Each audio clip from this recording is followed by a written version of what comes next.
Good evening. I'd like to welcome you to the first of our clinics and symposiums and stuff like that we have planned for the future. We have a new board of directors with a new direction, and so far I can say that they've kept me on my toes, but I hope that I've done the same to them. Many of you are already members, and I know that some of you are not. If you put your hand up, those that are not members? Okay, well hopefully by the end of the night you'll sign up. Did you receive a form to fill in as you came in? Not yet. Okay, we'd really like your details, particularly the non-members or anybody that may have changed. Excuse me, I've made notes of everyone's come and their emails on this. Are the emails on that? Okay. And we'll follow that up later. Okay, my name's George Bruno. For those that don't know me, I'm the president of MAGA. I've worked my way up from polishing shoes to being president, you know. It's a long walk, but what can you do? Look, this is, as I said, the first clinic that we've done with this board. We've done some clinics before, and they've been successful. One of the early ones that I went to was with Henry Mancini. It was fantastic. It was a lunch, actually, and it was held as a symposium.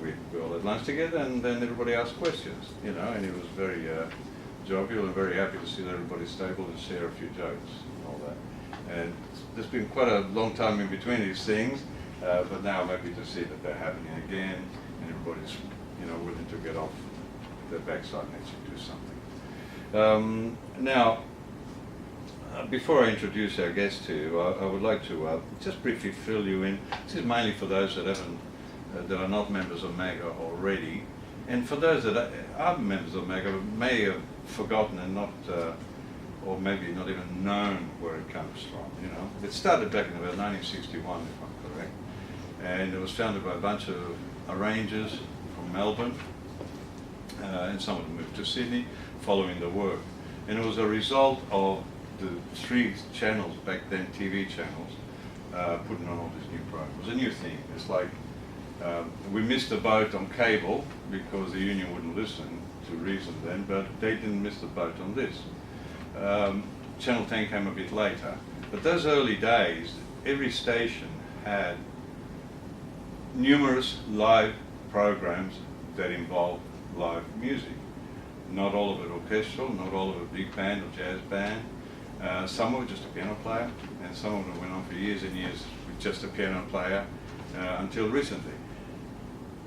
Times have changed, but at the time, the work that was available was immense. So those guys that decided to form MAGA saw the potential there and saw that they will sooner or later, knowing what people in control can do, in control of the bucks that is, you know, control of the money, had a vision and saw that it was very important to band together for 2 reasons. Well, first one, to maintain that their work will continue to exist, and the second one, which is interrelated, to maintain the quality of the work so that the work continues, and to make sure that it doesn't, that it's not brought down, that it's not diminished, that it's not made to look cheap, and therefore be replaced with all sorts of things. Also big and burgeoning back then, and on a fantastic growth scope, were the club industry. And I would say that the majority of members that joined later did exactly that. There were people that wrote for the club industry. Club industry in those days used to put on anywhere between 2 to 6 shows a week, paid rehearsals, and bands of 8 to 10 piece. You know, I remember St. George bands, South Sydney Juniors, and all those bigger clubs in those days had very big bands, and they needed arrangers not to be just a copy of a piano part for everybody. They needed brass parts to be written properly, and a lot of transcriptions became the go. So when Blood, Sweat and Tears and all the things happened, you know, transcribers became very, very active and very wealthy as a result. You know, of course, since then we've seen a total change in focus and direction of the way music is going. Back then, it was mainly live. I mean, you wouldn't dream of hiring a synthesizer player to replace a string section, you know. Now they do. Now it happens. A lot of people, it happens because a lot of people that are in a position to make those decisions either don't have the funds or B, are aiming a bit higher than they aim, or C, which is the most common factor, they don't know what they're talking about. Now, we all come into contact with that, right? So they're quite happy to have just somebody play a synthesizer. Despite all that, you know, MAGA has managed to survive through it. I don't know, it's been a bit of a rocky road, and we've had our ups and downs, and at our lowest point, we actually made a great transition with Robert Gavin coming on board, who took on the role and actually basically coordinated the unification of all our records and all that MAGA is about, and set us in a new direction, a new internet web, you know, cyber direction. It was essential because music is not totally live any longer. Those day-to-day venues which hired a quartet of 6-piece and 8-piece are now hiring a duo with, you know, backing tracks of some sort of arrangement. Yeah. Unfortunately, that's the truth at the low end of the scale. At the upper end of the scale, I see skimping on different levels, you know. However, those of us that have made the transition from steam-trained music, you know, to internet, to using all the computer technology, to using the software, which keeps changing almost on a daily basis, as well as keeping the software designers quite wealthy. Those that have actually made the transition, made it successfully, were able to enter this new era of music. We are still relevant. If you look at the amount of music that goes out, it's enormous, right? Some years ago, we've introduced the electronic arranger category and the electronic copyist category.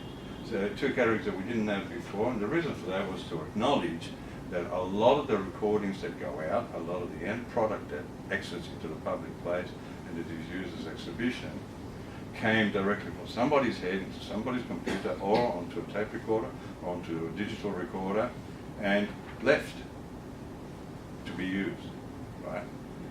So we had to acknowledge that there are members out there who really, we need to maintain that quality, and we need to make sure that they understand that we're aiming for the higher thing, therefore keeping everybody in not only an artistic, a good artistic bubble, but also moving forward and keeping our industry active and alive. Now, one of these people, of course, is sitting right next to me here, and he's gracefully given us his time tonight to address you and give you some of his secrets, and perhaps discuss some of the things that are not openly discussed at courses from specialists, whether in, you know, by correspondence or whether from person to person. You know, so this fellow here is a composer, he's an orchestrator, he's a conductor, he's a producer, heavily into he's an educator, and I am not going to mention it. I think it will take me 2 years. You know, I'll let him mention it to you as we go along. And he's been involved in producing in many other companies and board of directors and such. I'd like to please welcome Sean aboard. It's great to be back in the little old town of Sydney. I did a lot of work just up the road here with a little company called the Australian Broadcasting Corporation. Back in the days when we actually made CDs that people bought, and DVDs and all sorts of things. So I think I've been involved in maybe 150 projects with the ABC. More than 100 of them I would have produced and completely written the music for, and worked with a lot of artists, which is where MAGA comes. One of my favourite things to do was to go to someone like Kate Sobrano and devise an orchestral show around her music and some music that she would like to play, and creating it with her band, and also with some electronics in it, some samples, and an orchestra. Things like that, working with Tommy Emmanuel, a man who is the greatest guitarist the planet has ever seen, yet can't read a note of the music that he writes. So we take what he plays and we write it down and we create orchestrations and have done concerts around the world. And people like James Morrison, who many people have worked with, and I'm but one of them, but writing orchestrations of his music. He'll give me a chart and say, this is my big band chart, make it for orchestra, we'll do it in our next show. Things like that, or, oh, I really like to do this song, why don't you do an arrangement of it? Or even more so, he wrote a bass concerto for Patrick Marcusella, and then James actually wanted to play it himself, and he had written it and orchestrated the first version of it, but he was playing with some European orchestras, so he came to me and I orchestrated for him, because he said, I don't really understand what strings do. And to have, you know, musicians of that stature come to us as music writers and say, please share your skills with us, please help us. I see George Ellis here, master orchestrator. There's master orchestrators in this room. There's another one behind the camera here, Jess. You know, all of whom have written for, and many others, for our major symphony orchestras and across the world. I was fortunate to go to London, and I wrote all the music for The Ashes. And we went to London and recorded with the Royal Philharmonic. And when the board of English and Wales cricket members came in to the session, and they heard me speaking in an Australian accent, they almost died. But I did tell them that I was actually born in the north of England, and that I was still a staunch England supporter, which was a complete lie. I didn't want to be run out of London. And to have experiences like that is just absolutely fantastic. I didn't tell them I left England when I was 1 year old. Didn't go back for a long time. I was going to speak to you this evening, and I'm still going to speak to you this evening, of a process of writing a percussion concerto for Dame Evelyn Glennie called Portraits of Immortal Love. And I thought I had this presentation that I had for our students at our university in the States. About a week after it had been premiered, I gave a lecture. It went for about 3 hours because it's quite a long piece and it's quite complex. So I thought, I'll just grab a bit of that. And then when I was looking in the last few days, I realised that it was actually more about the conceptual side of writing and less about the orchestration. But I found another thing that I had done, and I'm just going to find this. This will let me work.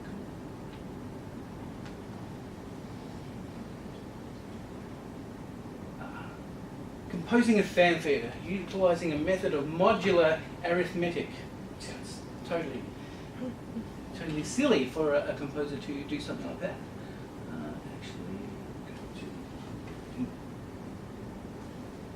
Good, it's done it for me. A few years ago, Patrick Pickett, who took command of and control of the Queensland Pops Orchestra, asked me if I would become composer in residence and chief arranger. And I said yes, because the orchestra had gone into a bit of a decline, and I wanted all the musicians to keep working who played in that orchestra, and so I wanted to help where we could. And they were turning 30 years old, so I said to Patrick, I'm going to write you a fanfare to start your 30th celebration concerts. And he said that would be terrific. So we did that. And so it's, how do you write a fanfare? What's going to be about 90 seconds long? It's going to start a concert. How do we begin? So I thought that for this, I would begin it spelling the Queensland Pops Orchestra in chords. And to do that, it's very easy. We have A, B, C, D, E, F, G, and we have H, which is not a chord. So all I did was say A, B, C, D, E, F, G, A, B, C, D, and assign them the letters as it became. So here was my formula. You can see that. So once I get to H, it becomes A again, and so on and so forth, until I can say Z here. I can't say Z in America, they don't know what it is. So once we get to Z, it's an E chord as well. So for the Queensland Pops Orchestra, that's their name, and here are their chords. And I was pretty thrilled to see the babe in the middle there. I was thrilled when I saw that. So there are the chords that I would use. So being a fanfare, I wanted it to be joyful. I didn't want to tax the conductor too much, make it in 4/4, but give him some 3/8 to work with. It's always when you have clients, you must always make them happy. But we had 3 sets of double E chords, which presented a bit of a challenge, but you can overcome that with minors and all sorts of things. So the first thing you do is you write out your chord progression. So there it is. I should have put each one above the note, but I didn't. We can figure it out. You can figure that out. So there are my chords. So the next thing I do is, I don't know, does anyone work in short scores when they write? Yeah? Does anyone just write straight into a large score straight away? I sometimes do that, but I sometimes do that because I want to see the space in the score. It's most important to have space rather than full of notes. But for this I thought, you know what, I'm just going to write a sketch, and for many things I'm going to write a sketch. And so I thought, what you need here is a big start. So here is in my sketch I would have horns, brass, whatever, probably piano line, some woodwinds and a string line in my little sketch. And so it has to have a big start. And the first chord is a C chord, of course. But in writing things, I could have just gone da, da, da, da, da, and kept it all the same. But that's boring. So I like to use little clusters of notes so that we have a little da, da, da, da things through there, so that it gives it just a little sense of difference. And you'll see when I, later on in Portraits of Immortal Love, that the chromaticism that I love to use when I'm orchestrating will be very evident, where this is not so evident. This is a fanfare. So I have my opening there, my Q and my U. So we have the brass going da da da da da. Then we need a counter melody because we have a long note. So that's really simple concept. Is that before I was talking about space. So we have all this space by having this big egg, and we must put something against that egg in order to make it more special than just holding a long note. So here is a little counter melody which is in the horns, and this score is in C, so the horns aren't transposed. There is my counter melody that I've given us. And in orchestrating, these are just simple ideas I put because the actual orchestration itself will be a lot more complex than this. But movement is one of the big things that I love. And even in orchestration, these things there, decrescendo, crescendo, that is a movement. That is a big thing to do in orchestration. Anyone playing big bands? Is anyone playing big bands? Yeah, so it's like when it's not written and the lead trumpet player goes, bah! And just plays it like that and everyone follows him. We can't do that because no one will pay any attention if we don't write it for them. So we write it for them, pay attention to detail even in our sketch. So, as I said before, we like to have interesting little passing notes. So these, we've got an E chord here, and so we can put the ninth or the second up to the third and pass it around a little bit, get a little bit of a major seventh happening there so that it has a lot more interest. The other thing that I like to do in orchestrating my own music is to have a rhythmic mirror image. And so we're going da da da da da da, and we're going to change that to da da da da da da da da da da, so that it just changes ever so slightly for our listeners and it doesn't become a same blob. And when we have these really big fanfares and we bring on the strings, had a little bit of harmony there, the strings are down there, they're the high strings, a little bit of harmony, but you'll hear the brass really drowns them out anyway, and it's kind of this texture that just fits over the top. So they will do something a little bit different to the brass. They can hold longer notes, and then occasionally, like in here, link up with the harmonic movement. So, another important thing in my orchestration is I always think what goes down must go up, or what goes up must go down. And that means that if you have something like this descending bass line here, and these chords that going down there, you have to have things that go up. So we get this element. Because if it all goes the same way, it doesn't have this big expansive thing in my view. So that's the woodwinds on top, playing da da da da da da da, and they're giving us an upward motion, and a couple of the chords give a little bit of an upward motion, and the bass is definitely going downstairs. And then nothing like having, it's from the Baroque, is to have cascading brass with our country motion. So this is pretty simple. We have this simple D scales, but I almost said an eighth note apart, but I can say quaver, a quaver apart.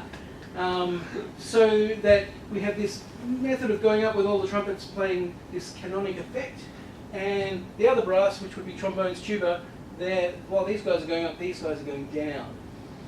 And then as this counter melody, which is probably horns and third trumpet, that's going down, and I'm leaving these guys static, playing quite a low chord there. And then, how fancy is that? I like to have some chromatic movement. And this just lends itself to it here. Nice clash there, then it resolves, and then this line just goes straight down a chromatic scale until it gets whatever is happening here. And against that, we have the horns going up and these counter melody largely going down and up a little bit and down again, so that we're constantly getting this motion so that it's not sounding the same. I'm a really bad piano player. When I sit at the piano, I tend to kind of play these up and down instead of doing that. But I don't do that in orchestration. I make sure that we have plenty of movement away from each other. And then the last thing to do, we have to have a big ending. So all the brass are wailing away there. I've got a trombone on a high C sharp, which makes them very happy. And the trumpet's playing a nice big fanfare thing. And I also looks like I like to trill on the horns. Now this was just part of my sketch, so I wonder how much of this gets into the sketch, out of the sketch and onto the score. So this, I think I can play this. This is my fanfare sketch, and this will be utilising the glorious sounds that are general MIDI.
So it's the glorious MIDI sounds of my fanfare sketch. So I use Sibelius. Some people use Finale as their main program, I guess. I think I use Sibelius for one reason. I was given a copy of Finale 1.2 or something way back when, and I couldn't make heads or tails of it because it wasn't score-based. It was kind of you wrote a part and then eventually assembled the score or something like that. It didn't seem to make sense. And there was a special going on that if you could prove that you had Finale and you wanted to switch to Sibelius, it would only cost like $50 or something. So I photocopied the lid of the Finale, which had been given to me, I didn't even buy it, and then I put that in something called a fax machine and sent it off to whomever was selling it and paid my $50 or $75, and lo and behold, Sibelius 2 something came along, and it was so easy to use. So easy. Before that, I stopped handwriting in 1996, and I used on Atari my notator, which was awesome program. Really, I mean, I spent an extra $450 blowing out to 4 meg of RAM because the Atari came with half a meg, and I thought I'd just make it so powerful. So 4 meg of RAM, incredible, and it was such a great program. The scores looked terrible, but you could read the parts, and it saved my back and my fingers from handwriting, because who could afford to have a copyist in those days? Too expensive, you had to do it yourself. So I always say this: one of the difficulties facing composers and orchestrators today is the belief in the sounds. created by your music writing software. This is endemic. I teach young composers in America who put all this stuff into Sibelius. The university uses Finale, but I make them take a summer course in Sibelius so that they can study with me. And they put all this nonsense in their scores that musicians couldn't possibly play. And, you know, where do you breathe? All these things. So we can't believe the sounds. We can't believe that you can have the brass blaring away at fortissimo, yet you can hear the low flutes playing. You just can't believe it. And yet they do. So these programs are useful tools. They are useful. I had a architect drafting desk and score paper and pencils, and in my back, below my left shoulder, was an area that big that was completely dead for a decade or more. And you could poke it and I couldn't feel a thing. And it was because of the way I wrote, and something happened, the muscles just spasmed. Once I stopped handwriting like that, about 6 months later, suddenly I could move my shoulder again and feel my back. But these programs are useful tools only, because we must learn to hear the orchestra. And the only way you can hear the orchestra is by grabbing scores of great music and listening on good speakers to fantastic music orchestrated by geniuses. So you look at that, and then you don't believe it either. You still don't believe it because it's interpretation. One of the pieces I give first to my senior orchestrating students is Le Tombeau du Couperin by Ravel, and the oboe solo at the beginning is pianissimo, but it's all kind of on low Bs and things, so which is ridiculous. So they will play it at least a mezzo forte, but they play it like it's supposed to be soft. They're really good players. So it still sounds soft and beautiful, yet it's quite robust. And I say it's not literal. It's not literal that is expected that that instrument can play like that at that low volume. And even Ravel didn't believe that, but he wanted it to sound like it was soft, yet not being soft. So I'm going to find now a little bit of the score, if I can now.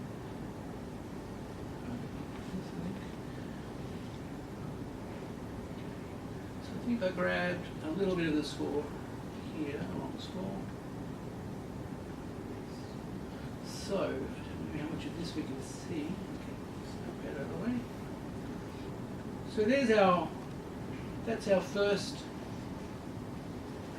that's the first part of it that we just heard. This is now a transposed score, and I've transposed it atonally, so no one has a key signature. Because it goes through so many keys, it just didn't make sense.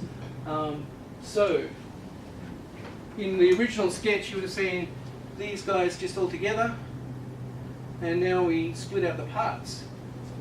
And I've added timpani to this. Give it a bit of a whack at the beginning. My timpani is only marked forte, and everyone else is marked fortissimo. I tend to do that with my percussion. I always make them about one dynamic less than everyone else, because most percussionists play too loud anyway.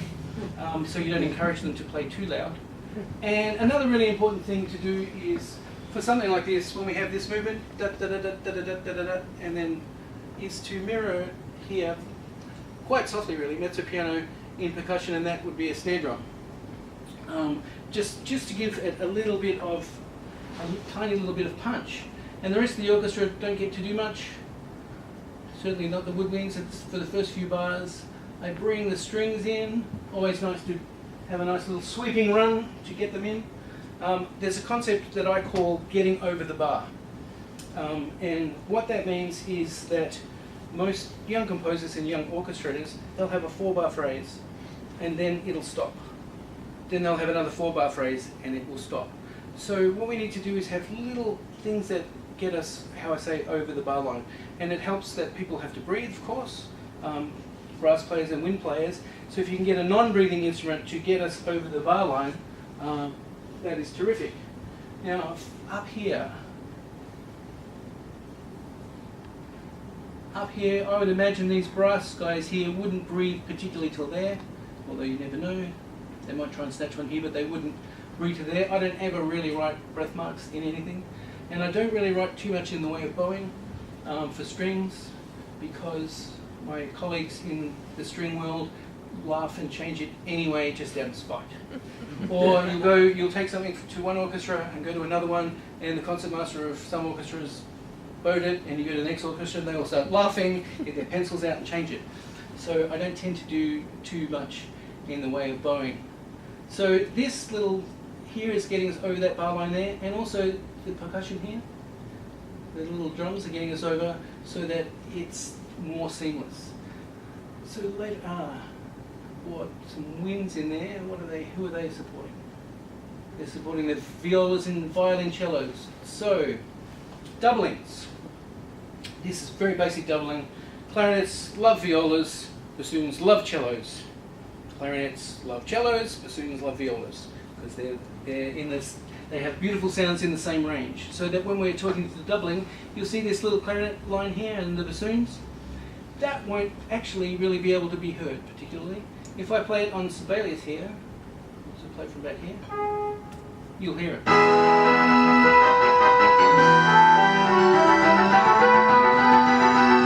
So you can kind of hear those winds in that. You won't really hear them in the real thing, because there's only 4 of them against a barrage of people playing. But it will provide you with some texture. Here are my little winds doing that little line. And my favourite things is to give glitters. And everyone goes soft and goes louder. I'm just trying to find, oh yes, so we get to this bit later on, where I had the brass playing these types of things. This is the trumpets. So that's all nice. And up here in the winds, I have the woodwinds playing with them.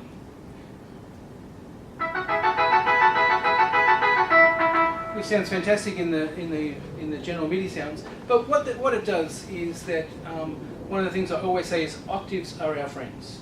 Octaves are our friends. Who doesn't love E.T. Adventures on Earth, the end credits? Does everyone love that? At one stage, they have all but the double basses playing the melody, just in 4 octaves, and with stuff happening. But those 4 octaves just sound fantastic. If you took away the bottom cello octave, it wouldn't sound as good as if you took away the top violin or any of the middle. It just doesn't sound as good. So octaves are our friends, and wherever we can with melody and support, unless it's for a specific, but if it's a tutti melody, you want it in octaves, because octaves are our friends. So a little bit later on, you can see the flutes and oboes, they're all kind of doing the same thing, helping the trumpets along, and the French horn. So lots of people are doing the cascading upwards bit.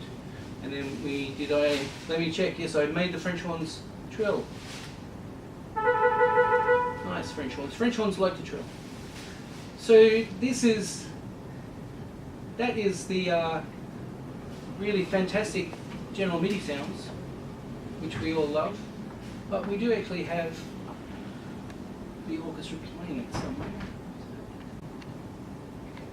So this is 90 seconds of how it sounds for real in the concert hall with the Queensland Pops Orchestra.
the little 90-second fanfare.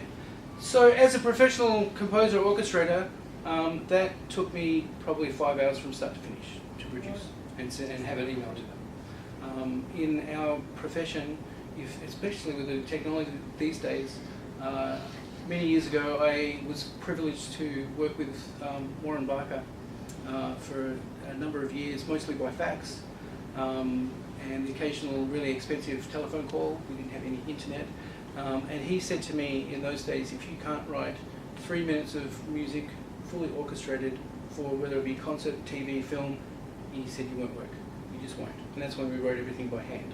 So I think that these days it's still probably 3 minutes.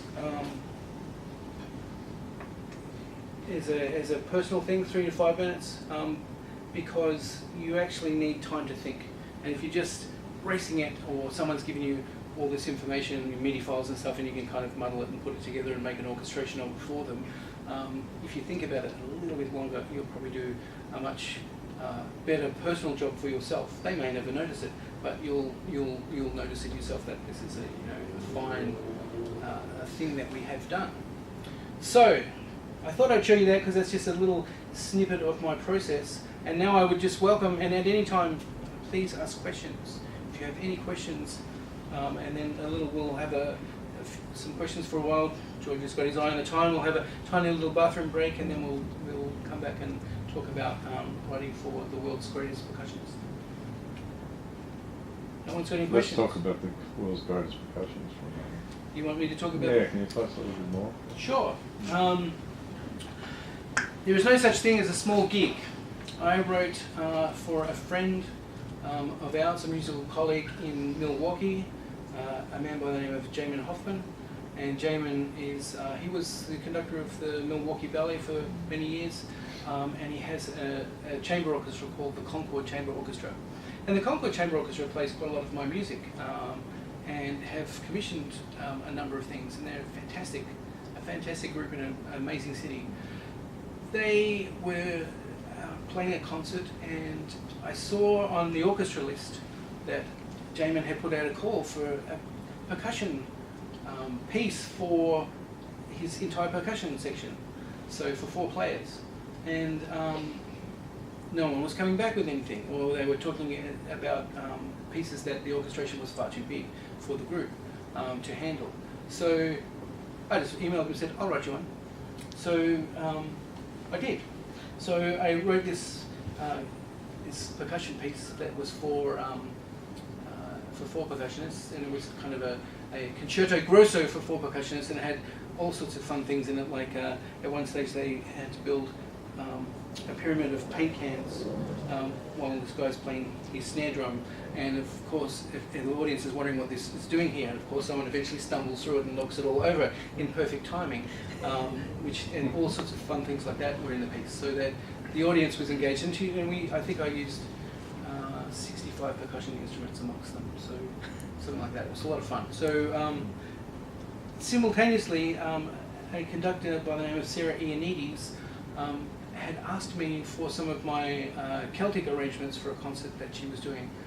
So I happily sent them along to her. And so these 2 things were happening at the same time. The Irish pieces had been recorded by the ABC. They'd been kind of all over the world. Everyone had played them. But it was really the first time that she had played quite a considerable amount of my music. Jamin had heard a lot of my music and played a lot, and given many US premieres, including the Didgeridoo Concerto. Their orchestra did that. And he then had this percussion, which was a lot of fun, and I don't think they filmed it, or they may have, but they recorded it. So I had a recording of it, which sounded a lot of fun when all the paint tins fell over. And then Sarah called me and said, do you have any percussion concertos? And I said, well, I have one for 4 percussionists that's kind of a bit tongue-in-cheek slapstick. And she said, can you give me a link? So I put it on my website and gave her a link to it. And she called me back and she said, would you consider writing a percussion concerto for Dame Evelyn Glennie? And after I got up off the floor, I said, of course, absolutely. And she said, she said, actually her name's Evelyn, she said, Dame Evelyn has heard your work, I sent it to her, and she would be pleased to commission you. So they commissioned me to write a percussion concerto, and this is where the caveat of writing something when you get direction is a little, can seem a little odd. The world premiere was going to be on Valentine's Day, so a percussion concerto on Valentine's Day. So we had to think of a way of linking it to Valentine's Day and their marketing. So I decided to call it Portraits of Immortal Love. And the story of the concerto starts in a little village in England just prior to the outbreak of the First World War. And then the country goes to war. So it's about the means of communication, the letters that they wrote between each other.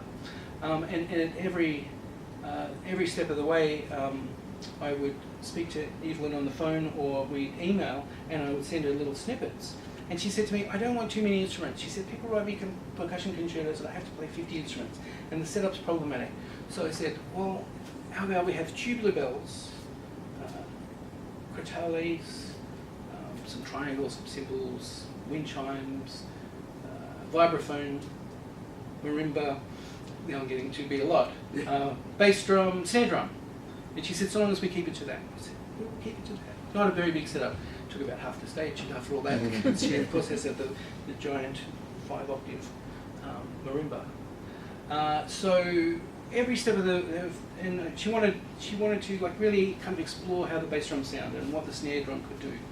So with the piece, I said, well, we're going to set it in a warlike situation. So there will be similar themes that have been played for when the people part in the love that's outflowing, that will be in the war zone. But we'll have you being, the cannons in the background and the machine guns and all this, type of things. And we did it. Oh, she also wanted a waterphone in it. That's right. She wanted a waterphone as another instrument. And I said, so we'll make that spooky, atmospheric, and get a lot of extended techniques in the orchestration, some spooky bits happening because everyone's terrified. And in the way that I write, I think I have it somewhere in here. I wrote one theme and used it for about 200 bucks, but you don't really actually notice that's the case because of the way that we orchestrate it. And I suppose I should. It's like dancing about architecture. I'm talking about music, and I could probably show you some of it. In fact, I know I can show you lots of it.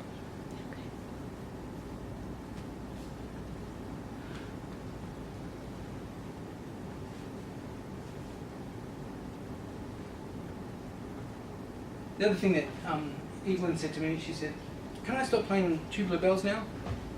I said, oh, of course, because I had her playing tubular bells for a long time. And she said, I'm having to work out. She said, it's really hard work. She said, just put your arms up and beat at the air for about 10 minutes and see if you get tired. So I said, okay, I'll do that.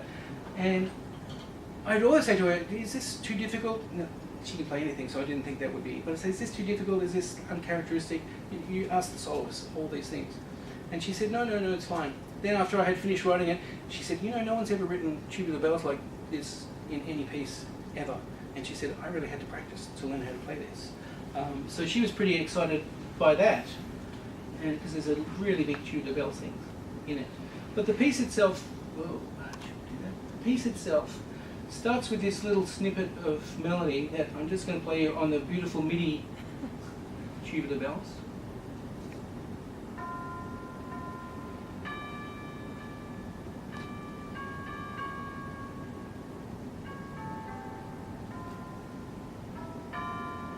So that is just a snippet of the melody that's about to come. I often do this. I like to, especially writing for ballet and even some TV and film things where you unpack you have a melody that's long, but you only unpack this much, but it may be out of the middle.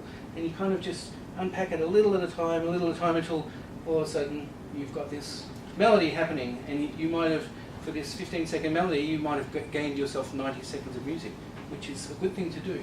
So the oboe actually plays this melody, and it sounds like this.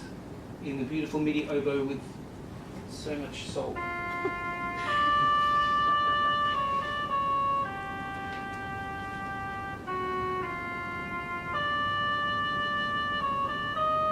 Oh, there you go, oboe.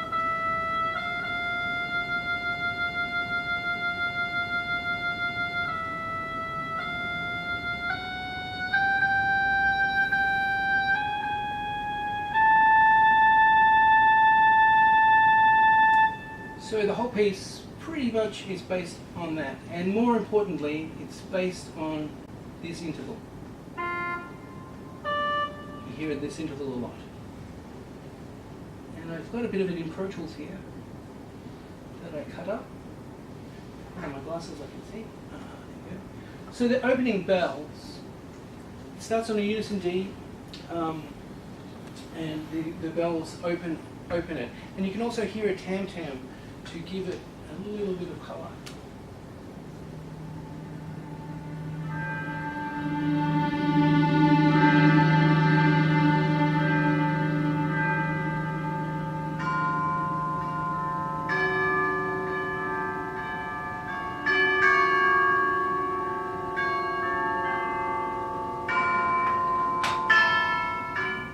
Alright, so that's the opening. And if I go back to the orchestration here, you can probably hear, this is the orchestral mallet percussion. Just load this up a bit. So in the orchestral mallet percussion, I have tubular bells. So the great thing about this piece is that Dame Evelyn's over here playing tubular bells, and way over there in the orchestra is tubular bells. And we want them to be a little church village. So they play together.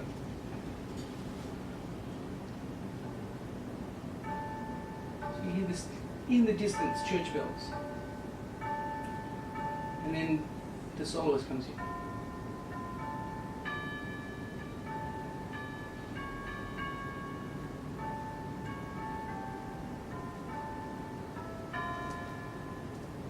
So that is set on a bed of strings who are simply playing this D. And the first violin hangs on while everyone comes from nothing and goes to nothing. With a nice crescendo in the middle. So, and that's what we just heard. It only goes for a few seconds. We can play that orchestration again.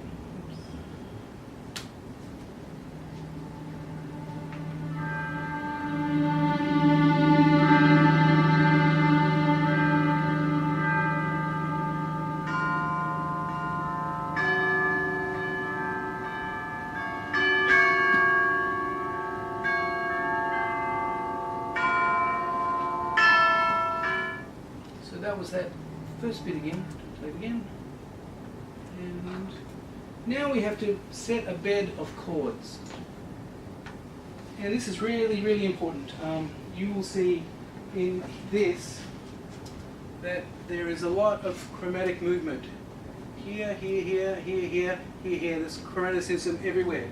And I love using these little hook rhythms of the da, ya, da, ya, da.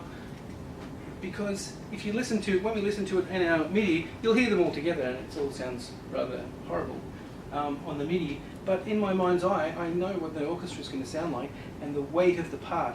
And then when you tell the players, or the players are intuitive enough to know when they move and everyone else is still, that's important. So to feather that out a little bit, things that are hard to describe on the music that they need to fill. So this is the harmony I've selected for our melody. It didn't play from the beginning. Come on.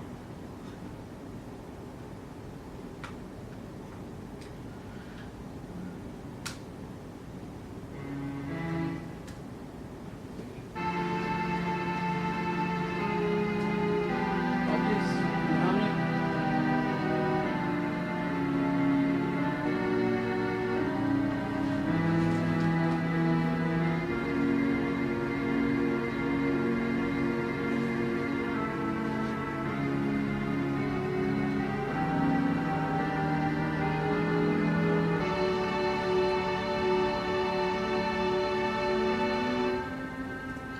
So that's the harmony that underpins that oboe melody that we first heard.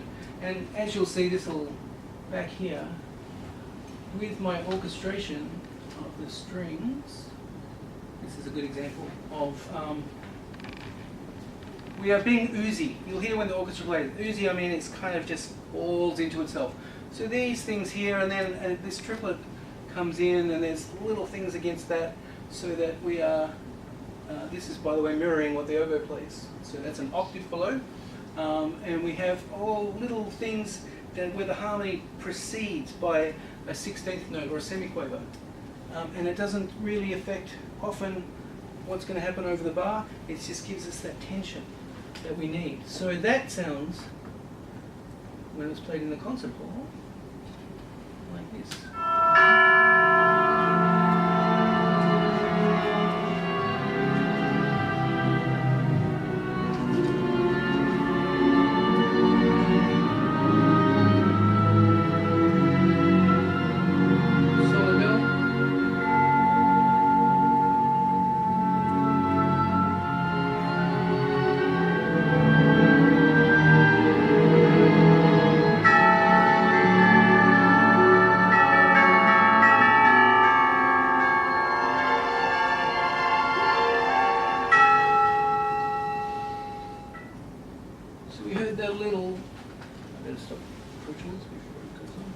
We heard the little, this little bit of melody here.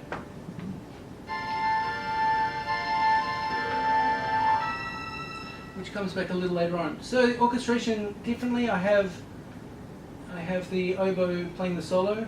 Not much in the way of woodwinds coming in, except the bassoon and a cor anglais. That's a lovely cor anglais sound. And the bassoon itself plays this little suspension here in the D chord, so he's playing a ninth, which you don't really hear, except down here the cello is going to move up to the C, and he's also going to move, the bassoon's going to move, but coming from a different direction.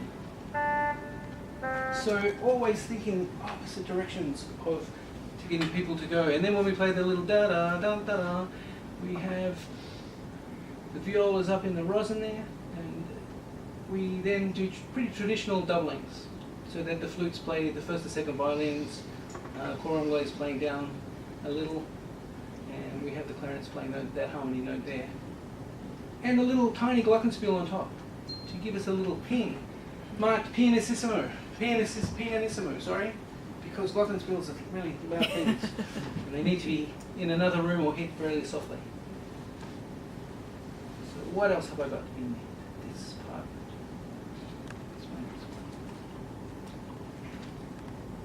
So Love's First Loves. I'm going to, this little piece, that little melody I called Love's First Awakening.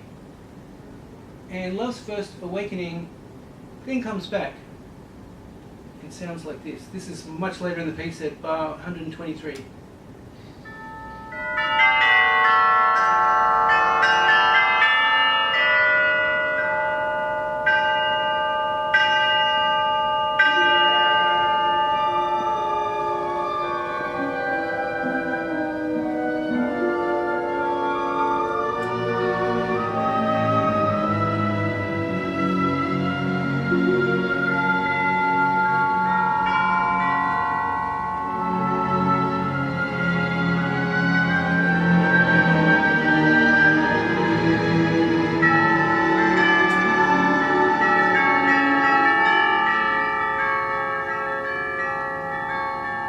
So that sounds suspiciously like the very first theme that I wrote.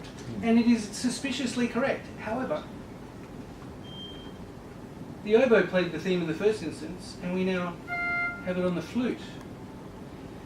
So the flute and the woodwinds play the harmony that the strings had played. We have the little pizzicato that used to be down in the double basses, higher in the cello, and then we bring the strings into pretty much what they had played before, whilst adding different solo percussion lines, and the French horn here plays what the bassoon had previously played there. So by just changing the orchestration ever so slightly, we are getting different things happening. And then later on, I'm jumping all over the piece, later on we do it a third time.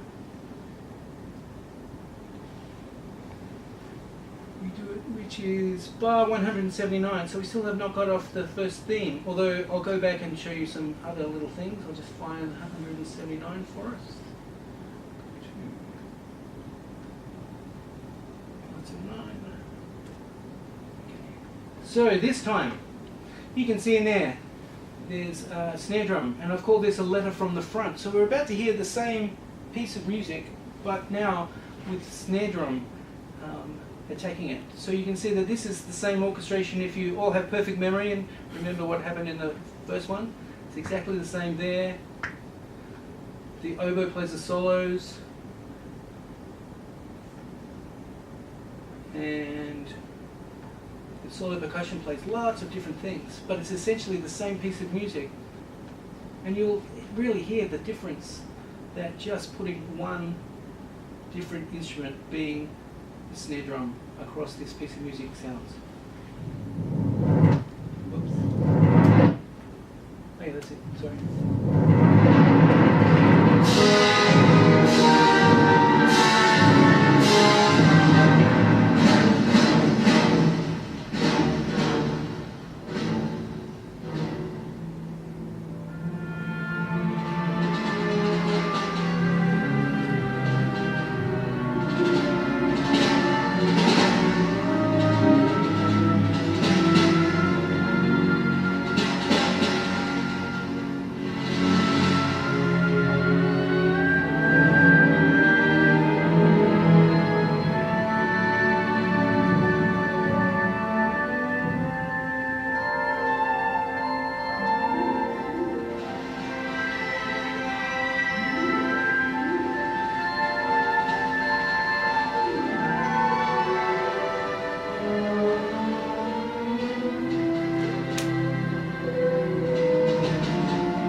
Something bad's going to happen. So this is interesting little exercise in here.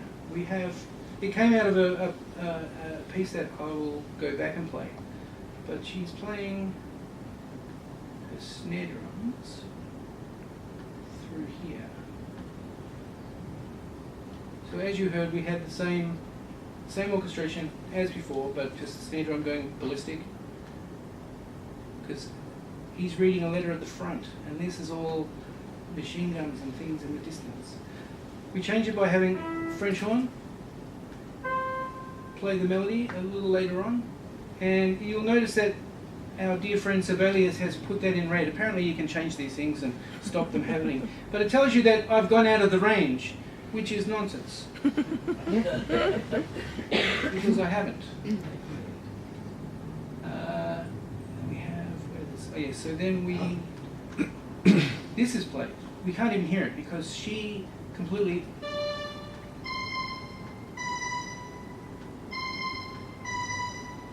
So we know that tune, and I put it in a different key against it.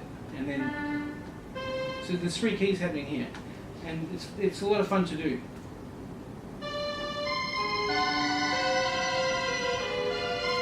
So all the strings are playing that, kind of a little bit angular, but Dame Evelyn is playing this. And she's got so much energy in her drums that it completely drowns it out. Let's see if I can find that bit.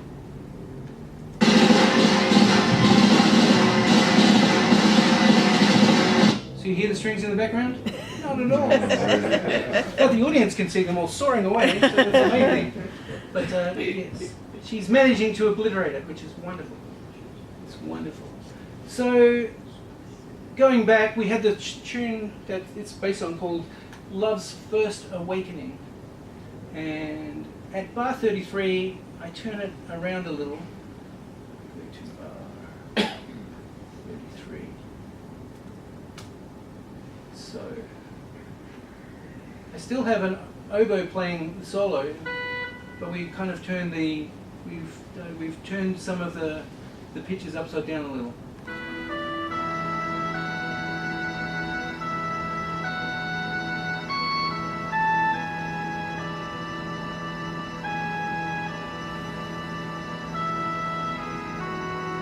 So that's just a little kind of inverted version. And before I've done that, I have, you can see up the top, I love writing this with wayward tempo. So all these guys here, like a whisper, these are all the same melodies, pretty much, that are all completely different rhythms. And I want the orchestra to be really wayward, and it's just this rising thing, and I wonder if I actually captured some of that.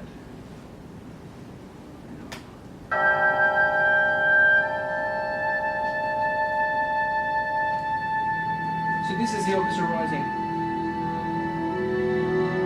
So they all have different things.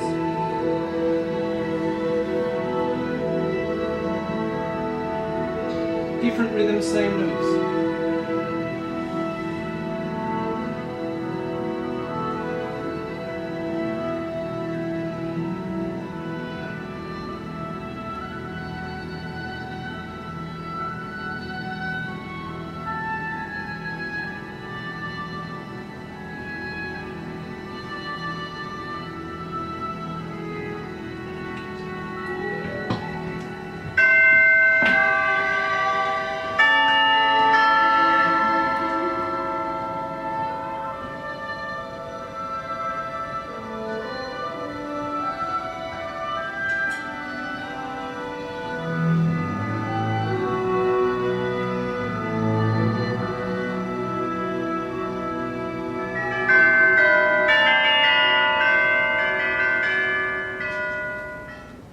So this is a precursor to a lumbering treble jig, because not everyone's sad that they're rushing off to the First World War. There's a lot of people who are happy, they're dancing in the streets, they think it's great fun.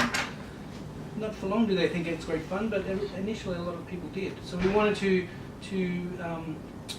take this to a kind of thinking of an Englishman kind of doing lumbering around playing a jig. That was the idea of it. There was also another part I meant to point out. After the French horn played the solo, then there was a little bit more. Then the trumpet played the solo, but the second trumpet played one of the notes. Did you see that in the score? So it's an interesting thing to do. So you go da-dee-da, get someone else to play it. So that means you can sustain the one of the melody notes while the second player plays one of the melody notes. And you have to actually tell them, oh, by the way, this is... And that's when they get nervous and they can't do it anymore. So our lumbering treble jig here is played on the cor anglais.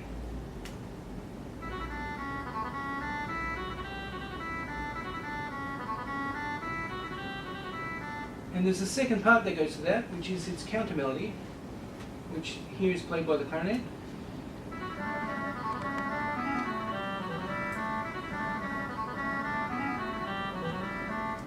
So in the world of counter melody world, it's pretty easy to say, oh, I've just got this happening, this little trill to give it something, and then this triplet, which is what this guy started with, plays. Well, he has what is essentially a long note there. It's not that long, but long enough to play this little triplet.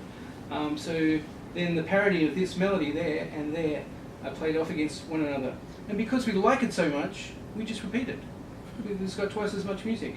A little bit of tiny accompaniment with the tambourine and some pizzicato in our cello, just to give it a little driving along. Now later on, where is our intrepid soloist? She gets to play lots of this.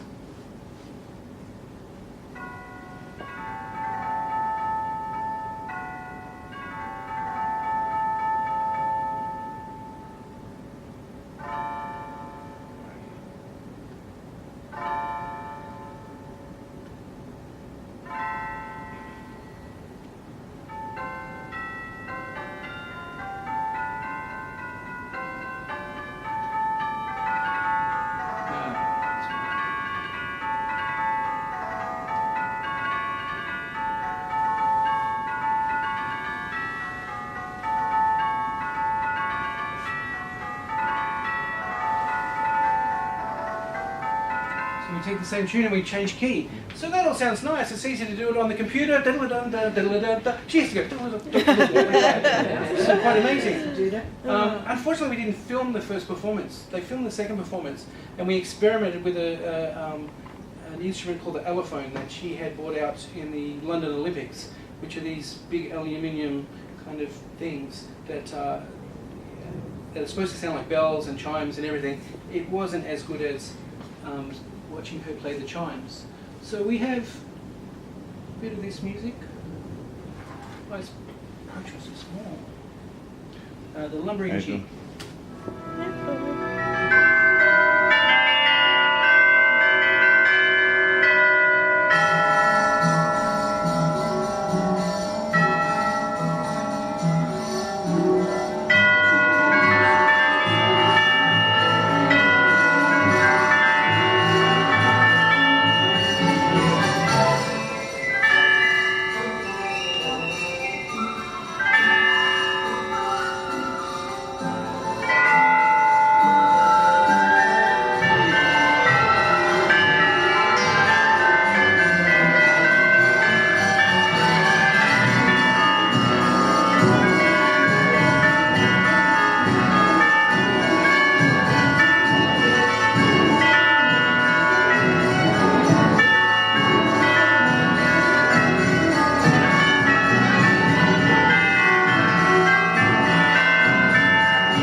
So that is quite a workout. That's not even looking at orchestration, that's just quite a workout for someone playing the tubular bells. And you could hear when it fell off one of the strings, clattering around there, which was a lot of fun. But the around all that. Sean, is she playing with regular, Yep.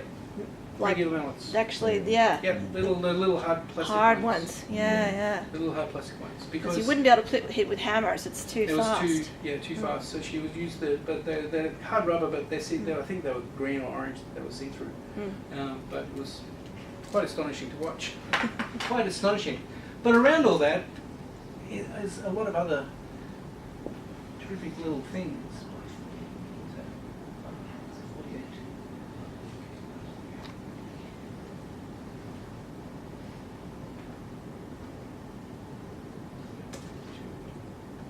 So, in amongst all that, we had the cor anglais, who really got obliterated by the orchestra. The cor anglais wasn't the strongest player. It was the Tacoma Symphony Orchestra, which is in Seattle.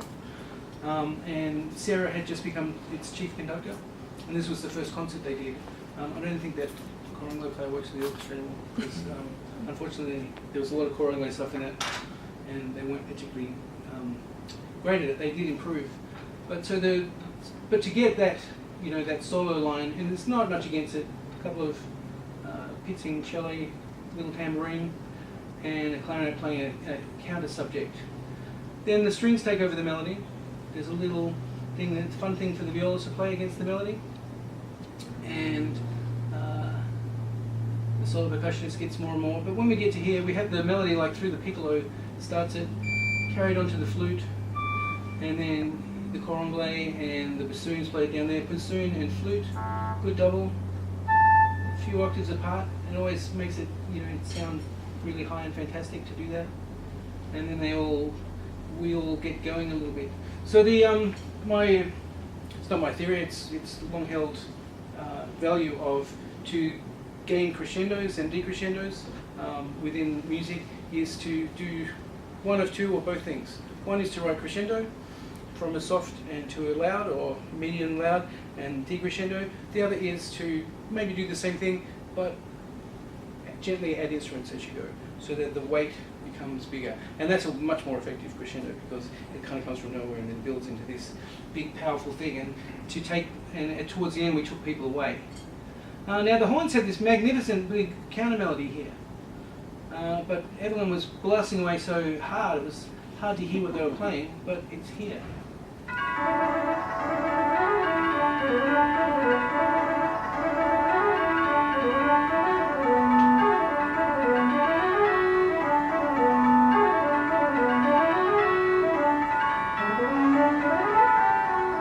And then take over the melody.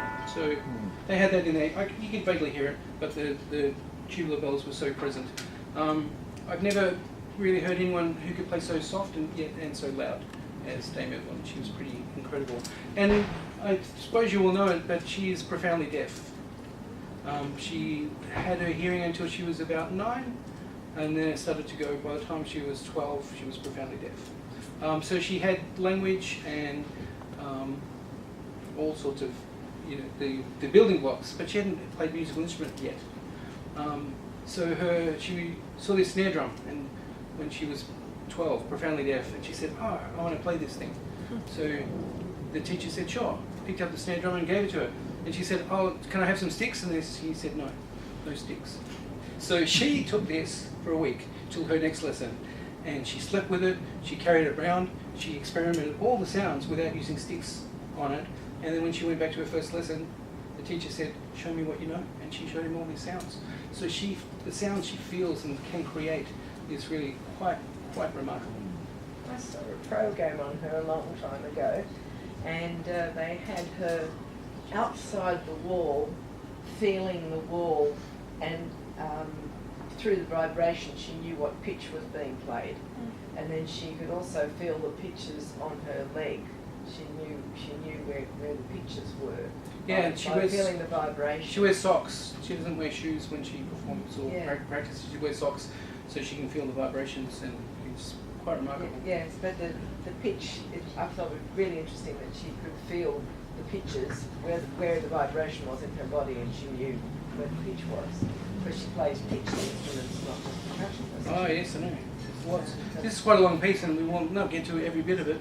Might take a break if you. We can take a little break. Take a Yeah, break take a for a little minute. break. Anybody I would take a like- break if you want to ask a question. If anybody would like to formulate a few questions to ask at the end, or as you go along, as Sean's offered.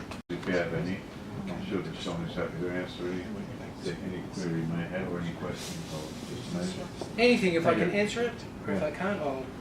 I'm interested in the process Yep. as well. I mean, there's obviously a strong narrative. Yes. Did you come up with that, or is it a collaborative thing? No, I tend to come up with my own internal narrative. Whilst I don't work much in film and TV anymore, and it's not about the music, it's more about the process and some of the people in the industry who do not let composers have as much freedom as I think they should.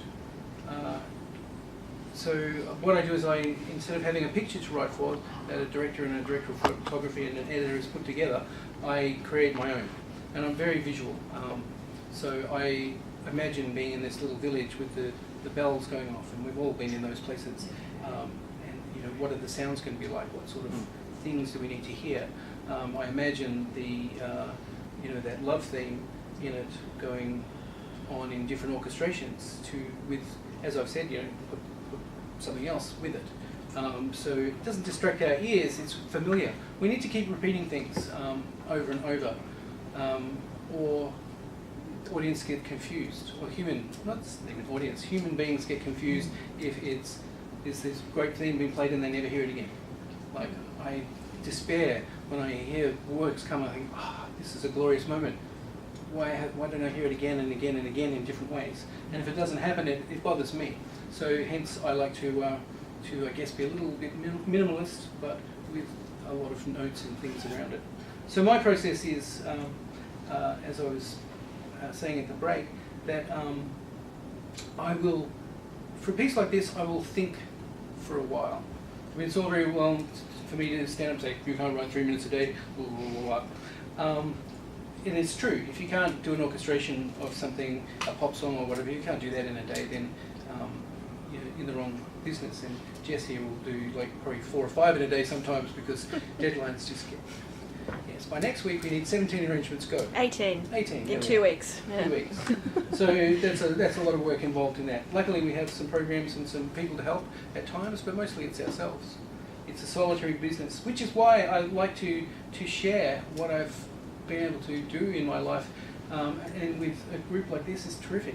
And it's terrific because if we don't share our knowledge with each other, then sometimes that knowledge will be lost. Because you might go to a score of mine and say, he's doing this, he's doing that. I wonder why he did that, like that. You can now find me on Facebook or LinkedIn or anywhere and ask me a question and I will answer you and say, I did it like this because this is the way I think it had to be and here are my reasons.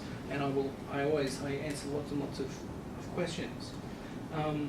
And George Ellis just left and we were speaking before he left. He's going off to hear someone play live music. Yes, live music. He said the true words that orchestration is a lifelong study. I have university students who get into their 3rd or 4th year and they come to me for advanced orchestration, which they think is their ticket to Hollywood. That they'll become a famous Hollywood orchestrator, eventually become a film composer and make billions of dollars. Then I say to them, what's the range of a piccolo? And they don't know. So I say, go away and tell me all the ranges. Then they come back and they've learnt most of them and I say, well, what's a usable range? So they say, what do you mean? I said, well, what do you use them for? How do they sound? So there's all sorts of things that we must learn. And we also you can't do it without making mistakes. So how I started with a lot of orchestration for orchestra was in the early 1990s, largely with the Queensland Symphony Orchestra and the Queensland Philharmonic. Before that I'd done some little bit with the Hong Kong Philharmonic for some New Year's Eve arrangements of some Chinese songs that they just sent me a melody, nothing else around it, and some Chinese words that I had no idea what they meant. So I just and we couldn't Google it. What's this? I'm going to Google this and find out what this is. So I kind of just invented what the chord structure, the accompaniment was to this, and they loved it. I don't know. And so that started a little bit, but I also started doing a lot of writing of short pieces for educational purposes for the Australian Symphony Orchestras. And from the period of, I think, 1995 or 6 to maybe 2003 or 4, I wrote a concerto for every instrument of the orchestra. But the good thing about these concertos, they're only 1 minute long. So they're characteristic concertos that are 1 minute long, and they're now they get picked up around the world by a heap of orchestras. The latest people to play it was the Atlanta Symphony. New York Philharmonic have wanting to program a couple. So there's these sorts of kind of things happen, and if you become the flavour of the month, they'll say, oh yeah, you're that guy that wrote all those 1 minute concertos. Yeah, that's what you do. So you get pigeonholed into this 1 minute concerto idea. I said, I've written 2 minute concertos. Sean, I think you should get a capture on you, the Minute Man. The Minute Man, exactly. So yeah, those 1 minute concertos, given my theory, they should have only taken me 2 or 3 hours each. Right. So I think of an image, and I had a premiere with Sarah Grace Williams' Metropolitan Orchestra last week in Sydney and Ultimo at the ABC, Eugene Goosens, and I was so excited because I looked at our schedule and Suzanne and I could get on a plane from Cairns and come to it. But my schedule got changed and I was sitting in Cairns some performances while it was being done, and then on Saturday night they repeated the program up in the Blue Mountains, and there were all these flight delays and we couldn't get down in time. So I'm still, I mean, I hear it in my head, but I'm still yet to hear it. But the story was that is I had a week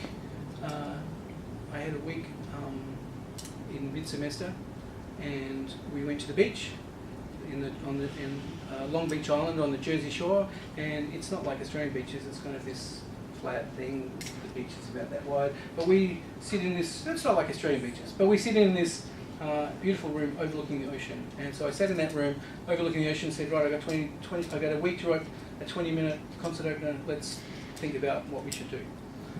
So the ocean. So actually, I think I used the sixth as my body lows over the ocean as the starting inspiration, which is largely what this thing is too. But that was a kind of a different thing. And I heard the feedback was that the audience loved it, which is the best thing you can hear as a composer. You also want to hear that the orchestra loves it too. But the audience are the people who are coming to the concerts and continue to come to the concerts. So getting back to this, story-wise, we are, you can probably see at the top here, it says, terrible machine of war. So, and I have our solo percussion, and I say like distant cannon fire. So when you're writing music and you're orchestrating, you can write in real English. You don't have to say, oh, I have to find some obscure Italian term to mean like cannon fire or something. You can actually just write it out in English or in French or in Polish or whatever, whoever you're writing it for, and they'll get it. Musicians are pretty smart that way. They can figure it out. So with this, so we've got some distant cannon fire, and I have our melody being played like this now.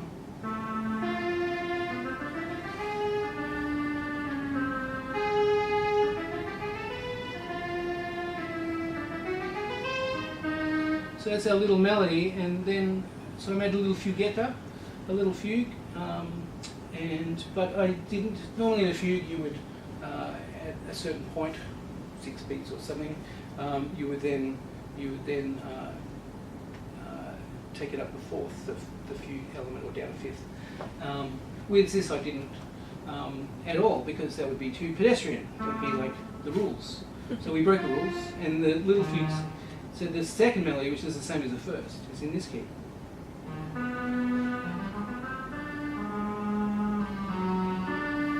And you just keep adding a few people in, 2.5 beats apart or thereabouts, and you get a little sound like this.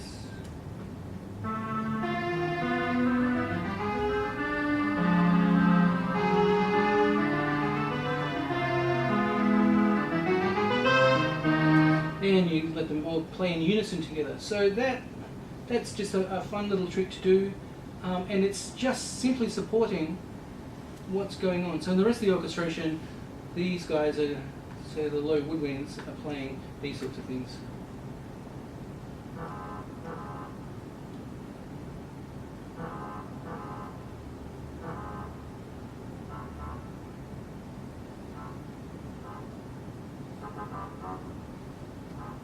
So they're just playing little hits that will match the pitches of what's happening here, and that gives us a little bit of impetus with some percussion in the orchestra. Give the harp something to do with them, and so that, and the double basses. And you can see I've written with the thought in mind that the double basses will have an extension, because the little red notes are telling me that the double basses are they can't play that low. That's actually quite true, unless they have an extension. So you always figure that one double bass player in an orchestra is going to have one, or if not, someone will just tune down or do something or not play it. But just in case they have it, it's good to write it nice and low. So that was bar, excuse me, 146. Let me see if I have one there. Yes, exactly, 146 or thereabouts.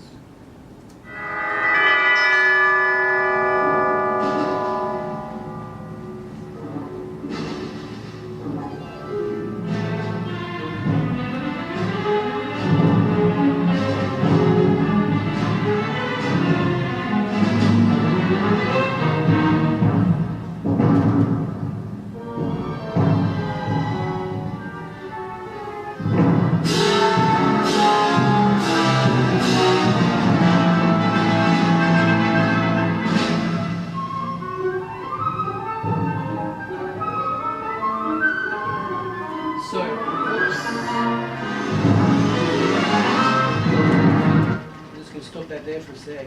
Okay, so back here in MIDI land, you would have noticed we had these low flutes. You may not. And they sound quite loud, but we only have a couple of things going against them here. And even in the actual orchestration, if I can find that a bit.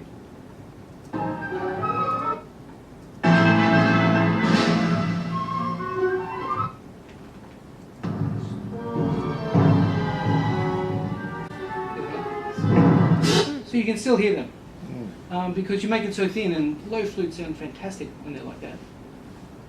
And then there's this other part where we have our straight muted friends in trumpets. And if you listen to this on here, in fact we'll play it from where it's loud.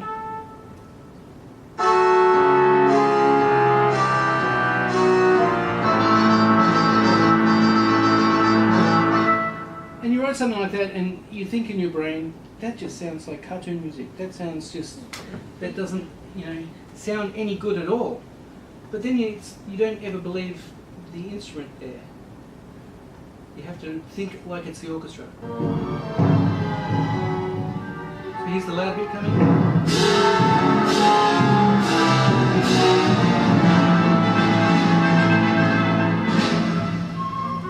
So because you put a mute in a trumpet and get them to play just with enough to make the mute sound. So the difficult thing is sometimes you might write harmony mute or a straight mute, and you might write pianissimo because you want it really soft. By putting a mute in it will make it softer anyway. If it doesn't change the sound and make the sound that the mute's supposed to have, then it's too soft. So you then have to say, if it's especially if it's like a harmony mute and it needs to buzz a little bit, if they're just playing it and it doesn't have that beautiful buzz, then you have to say, I know I've written a pianissimo, but I want you to think of it as pianissimo, but play it a little louder so that it actually has the characteristic of the instrument. So having these guys here playing against all that noise,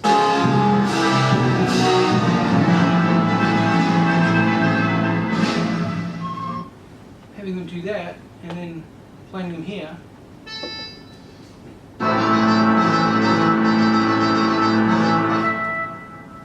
that to me sounds hilarious because it's this little Terry tune sound, but I know in my brain that it's going to sound.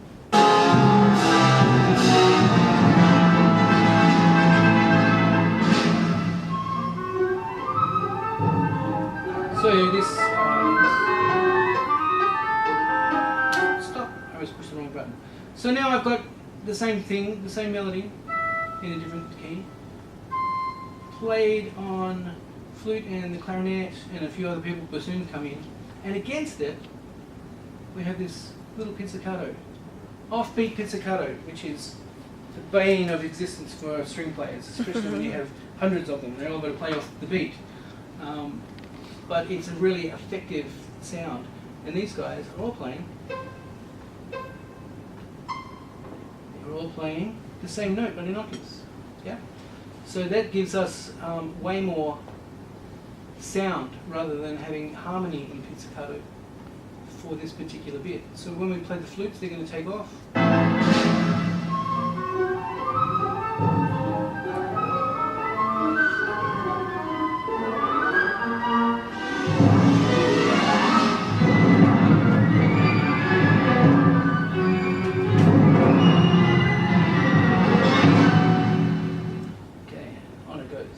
So we have all this scurrying everywhere, and we are simply trying to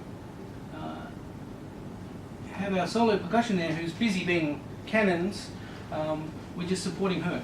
We're supporting her, and she doesn't even have a very busy part. And we have the busy part. She has a simpler part. She's probably happy for then. But our pizzicato there, it actually sounds like that length of note when they play. Or maybe just a little bit shorter. It never really sounds like it's a quaver. You can hear that it sounds longer, but they just have to play it on the quaver. Because, as I always say, people say, oh, how fast is that note? When it's a hit note, I say it's this fast. If it's a really long note, it sounds like that. With pizzicato, if you want it really, really short and dry, then you just simply say no vibrato. because they will try and vibrato to hold the notes longer. And if you say no vibrato, then they'll be shorter and drier. And if I wanted them shorter and drier, another good doubling instrument is to do the same in the xylophone, which I didn't need it for this. But that's a good thing to do for our friends in Pizzicato land. So that was a little bit. Now I wanted to find our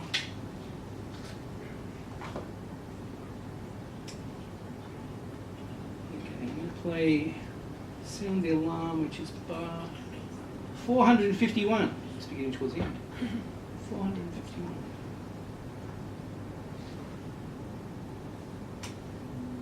Okay, so this is there's quite a large marimba solo in this, and we're just going to play the end of it going into the sounding of the alarm. Now when I sound the alarm, I like to have the trumpets and the horns. In all my sound the alarm music, they always have to be a semitone away from each other, or as my dear friends in America say, a half step. So this is our sound the alarm music, and this is going to go into the machine gun battle, and then that's going to go into a piece that I call the March of the Headless Chickens. And in the March of the Headless Chickens, it's a kind of angular little part of the puzzle, and the instruction I give to Evelyn, for she plays a lot of snare drum and things, is to find interesting sounds. So she finds lots of interesting sounds. So I'll start this.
So here's one instance.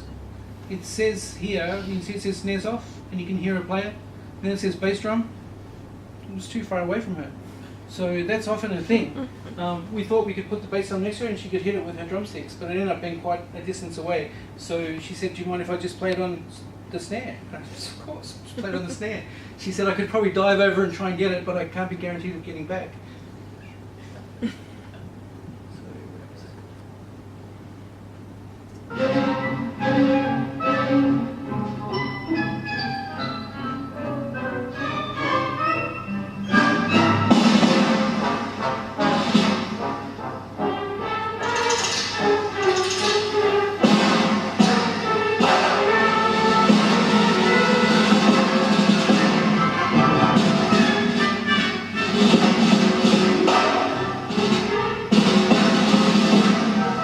So there was another thing in there that you can write it forever. See how I've written on the strings, Sol G, violas, and the violins. Francis, thank you. So Sol G means playing the G string. Yeah. So and it produces a really interesting sound, because if they didn't play it on the G string, you kind of wouldn't, you can't get the exactly same sound. So they're stretching quite high into the rosin, as it were. And it's an interesting sound, so I don't know if I can find that.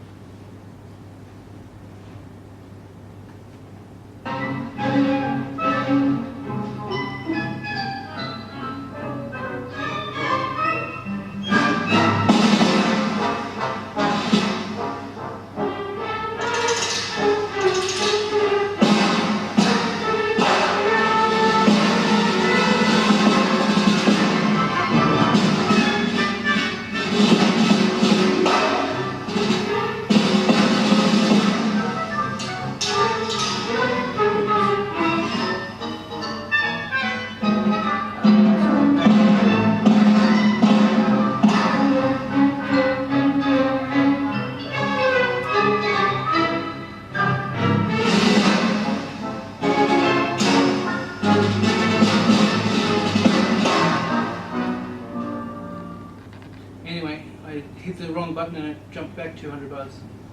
But that sound of the silk G is just a fantastic sound. It's really good to have on kind of, on any of the strings where instead of crossing where they would normally cross, they have to play it on one string, which becomes interesting for tuning, but if they nail it, it's just a wilder sound to have. So that was a little bit of the March of the Headless Chickens. And the ending of it, of the whole piece, which is okay, so that is bar 534.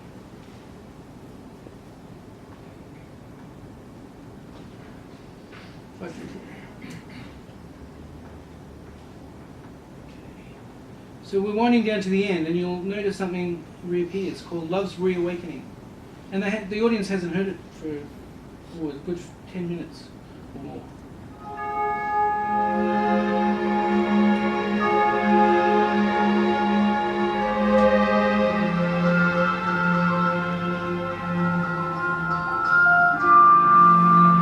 Starts in the paraglide this time, and seamlessly goes to the oboe.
And then the audience eventually, take that off, but they eventually realised that it had finished. And at the end there, I wanted Evelyn to finish a bar or so after the orchestra, but when we got into rehearsal, I said, just keep playing that, and getting softer and softer. And she did. And then she stepped back from the bells, and she was still doing the same patterns in the air. And the audience really had no idea when she had stopped. And there was this big silence before they realised that it was the end of the piece. So I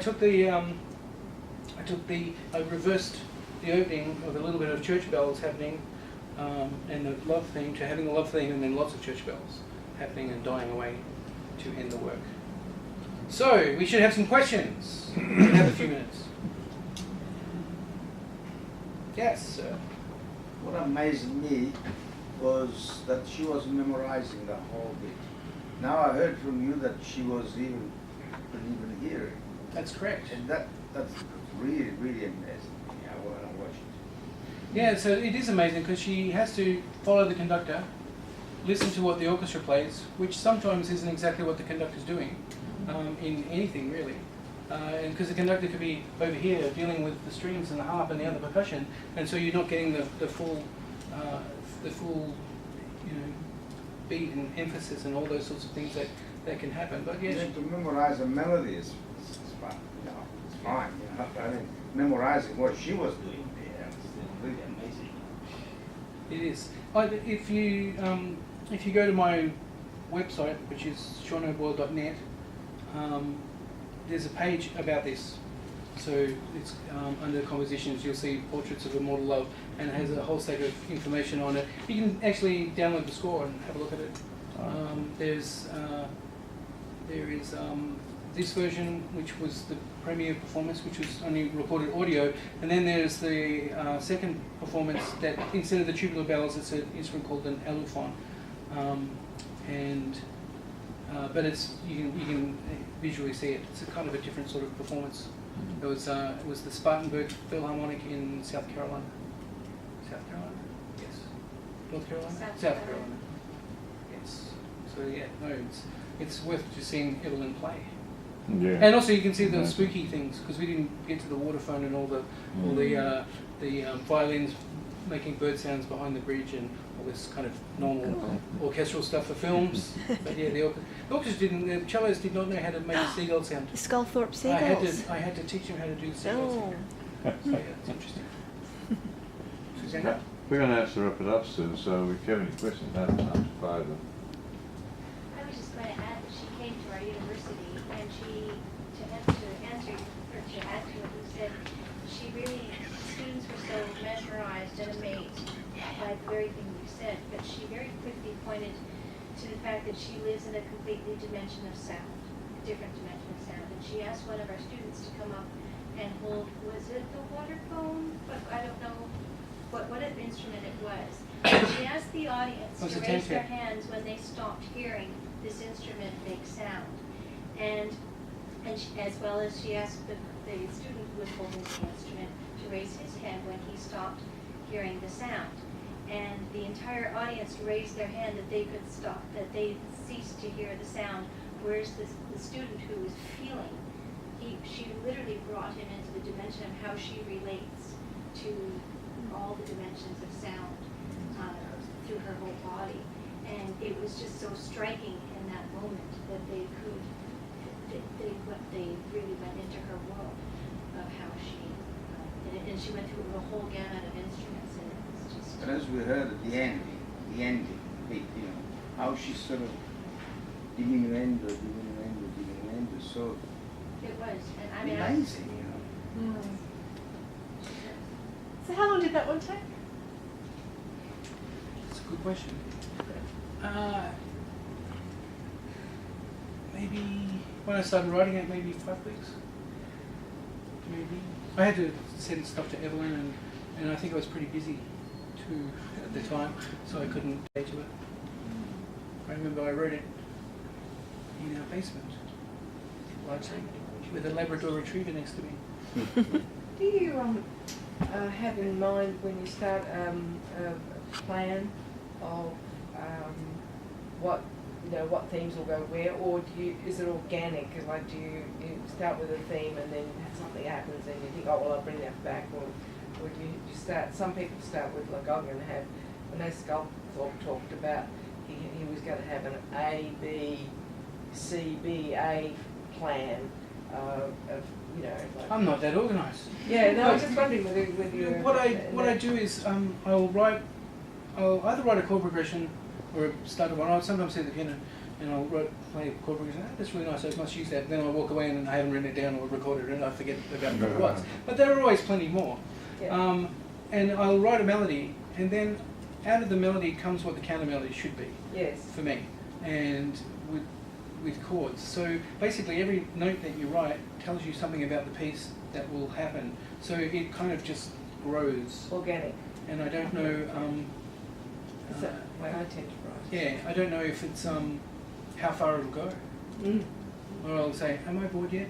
Is the audience bored? Are the musicians bored yet? Have they played the same thing in the same way too many times? So that's why I like to switch up the orchestration. I also like to write solos for practically everyone in a long piece, so they have their little moment to shine. You always got to give something to everyone. Yes. Even the tuba in this has his own somewhere in a all by himself. It's fantastic, and he lived for that moment. I also take the brass in that piece, and if you watch the video of it, they all leave the stage during the spooky stuff, and they play all this stuff off stage that's not supposed to be in time with the stuff that's being played on stage. So it's Charles Ives. yeah, a bit of Charles Ives doing that. Then they come back on and play into their stand, so that they're kind of sneaking back on. Because that's a good thing too. Like, brass instruments are wonderful because you can stick things in them, mutes and stuff, and they can, if this was a stand, they could play into the stand so you can hardly hear it anymore, and things like that. Brass have got so much colour to offer us. They're pretty fantastic. Strings do too, with all the different bowing techniques. Poor old woodwinds, they just give them trills. Melodies. Second oboe, I have no idea what to do with second oboe, mostly still. I say, you know, it's unless unless they're playing a tutti part, or it's very rare that I will give a second oboe a solo. And maybe now I should. Now that I keep saying that, I really don't know what to do with you second oboes. Coronally, yes. Second oboes, come on. Anything else? Anyone else? Oh, I'd like to just like to thank you very much for. I